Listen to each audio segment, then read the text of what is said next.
Imagine trying to pull off a Berber spin and the next thing you know, you're on the set for Country File.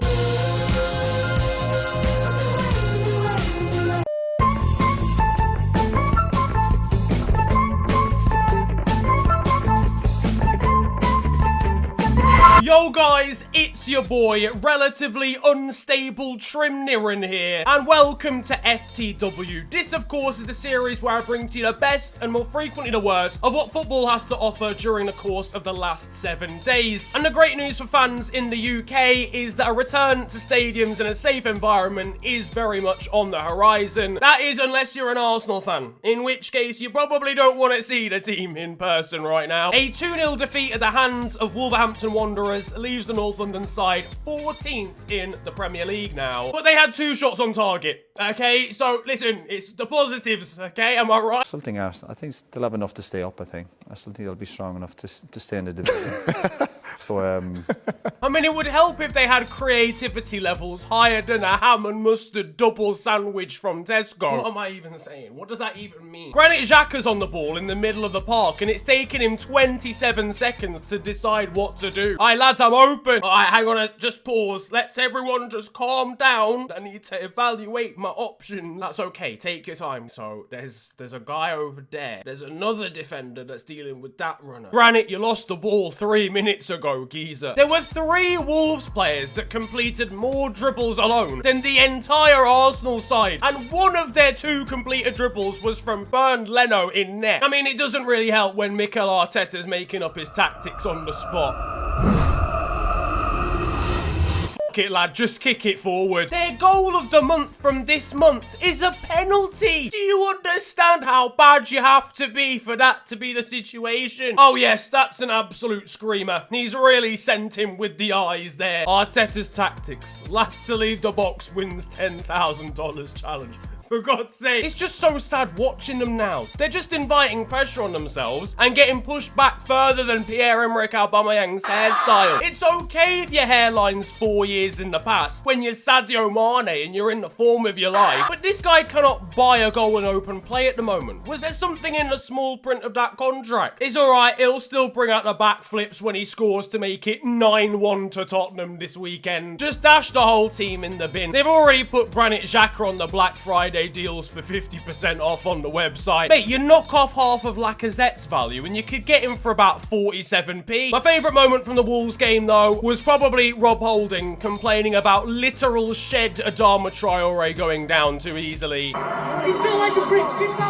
well, Holding. But it's fair to say the biggest moment of the game was the very, very nasty clash of heads between Raul Jimenez and David Luiz. The Mexican striker has suffered a fractured skull. I'm wishing him a speedy recovery. I'm glad that he's at least okay, relatively speaking. But I think it opens up a debate on the concussion protocol, given having almost been knocked out as well, David Luiz was allowed to carry on, despite the fact by the end of the first half, his bandage looked like Arsenal's away kit. Concussion's a big issue and it can lead to other health concerns, especially if he'd knocked his head again in that game. And the governing bodies in football just don't seem to take it seriously. Moving on though, and West Ham United versus Aston Villa provided our VAR drama for the week. Not again, man. Come on. After a 90th minute disallowed goal from Ollie Watkins ensured West Ham came away with the 3 points. So, looking at the lines for this offside call, by the letter of the law, he's offside. Let's be real here. But if we look at where they've drawn the lines, this one for the defender goes through his shoulder, his bicep, and his elbow. Where are they even drawing the line from? If you're deciding offsides that are this precise, the line needs to at least be less than 5 inches thick. Oh, yeah, they're checking this on VAR. Yeah, the lines are out. Hang on a second. Here's the second angle. It looks pretty definitive to me. VAR it's just washed. I've had enough of this debate and this discussion. Apparently, they're measuring offsides from each player's sleeves. Fun that. This is how I'm gonna rock up to the next football match in that case. Plus, on top of that, Watkins' arm is only in that position because he's being grappled by Ogbonna and he's trying to break free. Elsewhere in that one,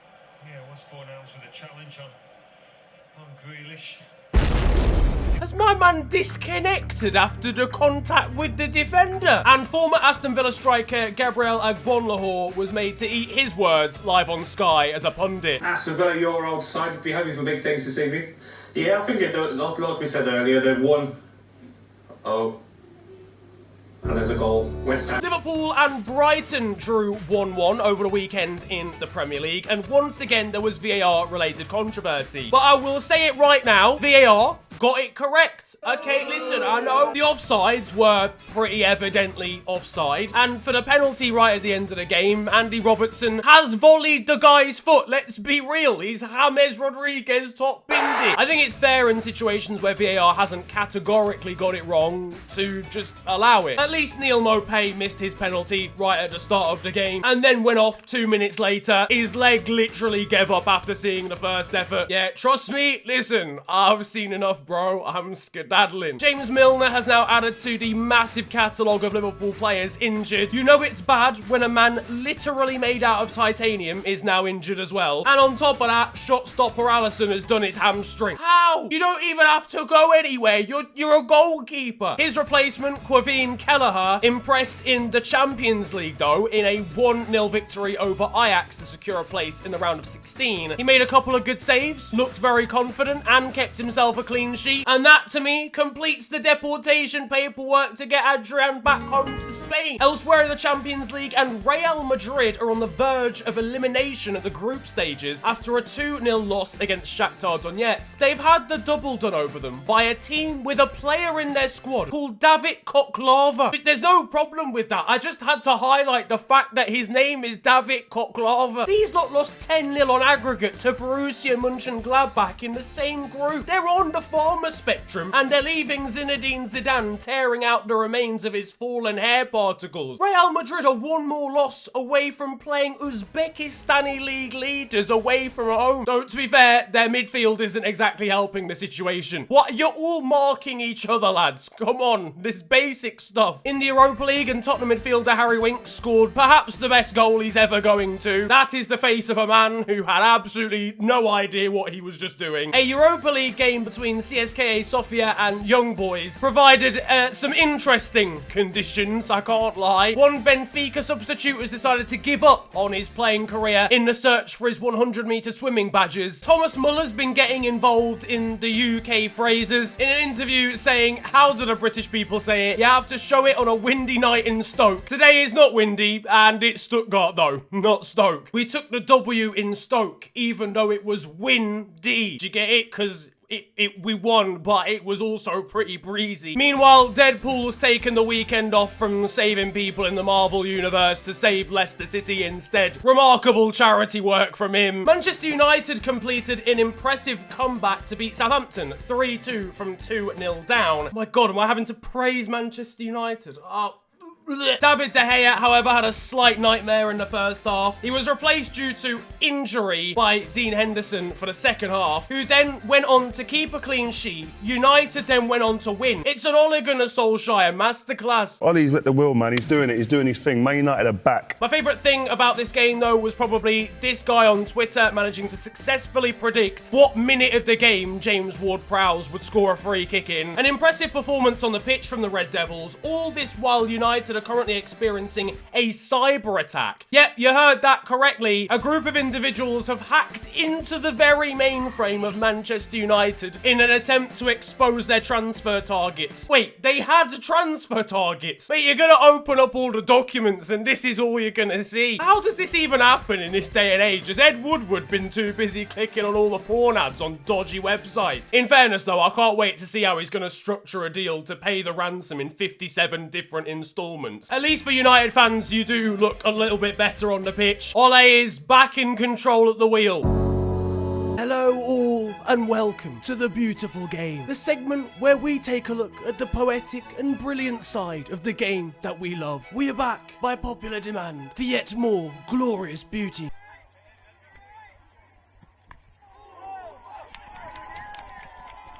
And that concludes the beautiful game. Dundalk won their most recent Irish Premier Division game 11-0. At what point do you classify that as bullying? Some of Tottenham's players were entertaining themselves by playing cricket indoors last week. Spanish fullback Sergio Reguilon, he doesn't quite understand it, I'll be honest. Meanwhile, after Jamie Carragher accused Richarlison of going to ground far too easily on Twitter, the Everton forward replied with this video. It's against my boy Jamie, but you can't argue. It's a shithousery award for Richarlison. One of the higher-ups at Barcelona has announced that its academy, La Masia, is going to have a new motto in "You'll never walk alone." Fam, we actually ruined these lot, didn't we? They go to bed and have Vietnam flashbacks of Divock Origi. Meanwhile, over in Hungary, ezért annyira nem nehéz.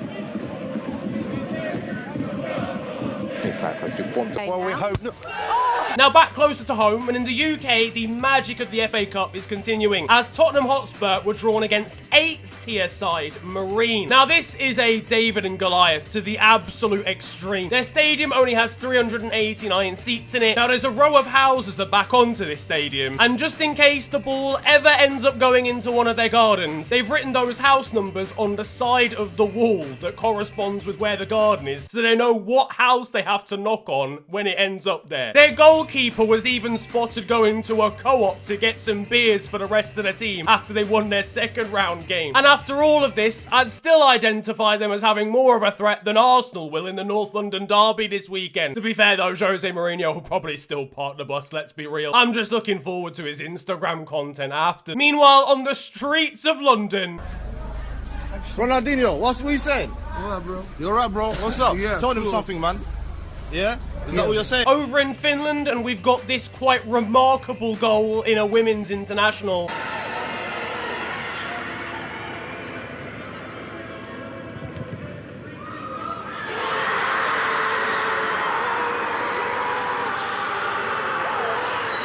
You could argue that was quite the Finnish, get it? Because Finland and that. See, I'm here all week. We've got this quite remarkable snowstorm that's happened in Romania. I will not stop the game for nothing. We played the game in the cold, or we don't play at all. Meanwhile, there was a beautiful tribute over in Argentina by Boca Juniors for the late, great Diego Maradona, as they celebrated by conducting a round of applause in front of the box where he used to watch the games with his daughter. I've got to say, very, very classy stuff from them.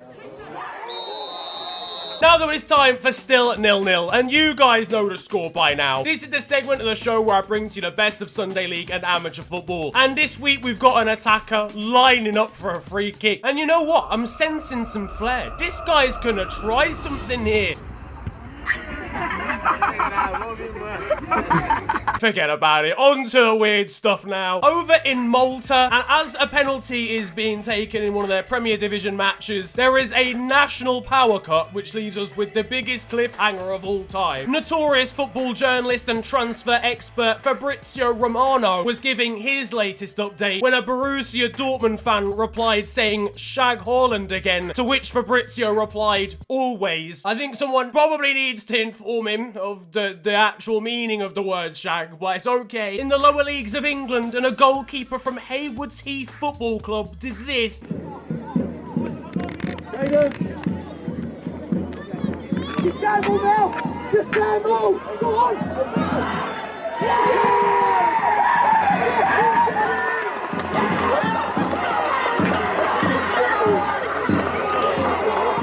And finally, in the Ukraine, fans of domestic side Desna Cherniev went to their club's offices and removed their new director, Alexander Ovcharenko. Not only did they remove him from the office, they put him in a bin and wheeled him down the street because he wants to move them from their current stadium to a new one. Ah yes, that seems like the only logical step in that situation. There's nothing else they could have possibly done. But that is going to be it for football this week, and I hope you have enjoyed it. If you have, then feel free to slap a like on the video, and of course subscribe if you are new to the channel. You can also follow me on social media. It is at @theofficialfng on Twitter and on Insta. But it's been a pleasure ranting at you guys today. Have a wonderful day, enjoy yourselves, and goodbye.